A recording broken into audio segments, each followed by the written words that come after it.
तर कसं काय मंडळी, मी आज तुमच्यासाठी बनवणार आहे स्पेशल दोडक्याचा ठेचा.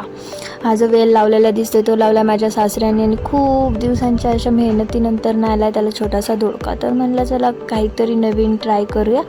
तर मी जी ही रेसिपी बनवणार आहे ती माझी फेवरेट रेसिपी, तुम्हाला पण नक्कीच आवडेल, तुम्ही पण ट्राय करा. ओके, तर सर्वात प्रथम तुम्हाला दोडका धुवून घ्यायचा आहे. यासाठी तुम्हाला काही जास्त सामग्री लागत नाही. लसूण, लिंबू, टोमॅटो, मिरची, कोथिंबीर आणि एक छोटासा दोडका लागणार आहे. त्यानंतर आपण दोडका तर धुवून झालेलाच आहे. आपण त्यानंतर त्यावरती जी साल आहे ती काढून घ्यायची आहे. नंतर तुम्ही टोमॅटो, मिरची आणि कोथिंबीर हे सगळं स्वच्छ धुवून घ्या. त्यानंतर आपण मिरच्या ह्या धुतलेल्याच होत्या तर त्यामागचं डेट पण काढून घ्या.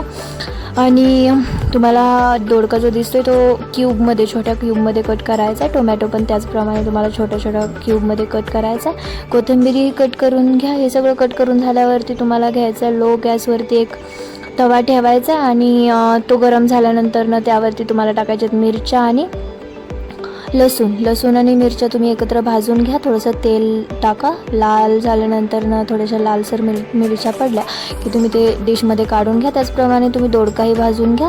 दोडक्यामध्ये थोडंसं मीठ टाकलं तरी चालेल, नाही टाकलं तरी चालेल, आपण शेवटी टाकणारच आहोत. ओके, त्यानंतर घ्या टोमॅटो भाजून झाला की तुम्हाला एक गरज लागेल ती म्हणजे खलबत्त्याची. खलबत्ता नसेल तर तुम्ही मिक्सरमध्येही करू शकता.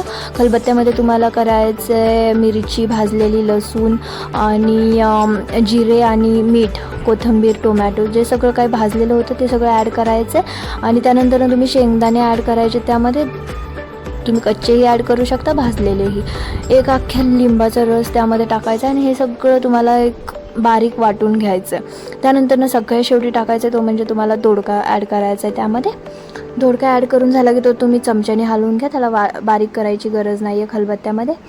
हे सगळं झालं आहे आपलं एक मिश्रण तयार. त्यानंतर तुम्हाला ठेवायचं आहे कमी गॅसवरती त्याच तव्यामध्ये करू शकता हे सगळं तुम्ही. त्यामध्ये टाकायचे तुम्हाला एक पळी तेल, जिरे आणि मोहरी, कढीपत्ता, कोथिंबीर आणि थोडीशी हळद टाकून घ्या. जे मिश्रण केलं होतं ते तुम्ही सगळं तव्यावरती टाकून घेतलं तरी चालेल. 2-3 मिनिट तुम्हाला सायलेंट गॅसवरती हे सगळं परतून घ्यायचं, भाजून घ्यायचं. आता हा आपला रेडी झाला आहे, दोडक्याचा ठेचा रेडी आहे.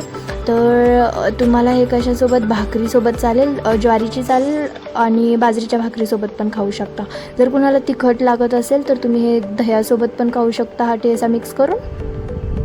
जर हा मंडळी तुम्हाला व्हिडिओ नक्की आवडत असेल तर त्याला लाईक, शेअर, कमेंट जरूर करा आणि भेटूया पुढच्या व्हिडिओमध्ये लवकरच.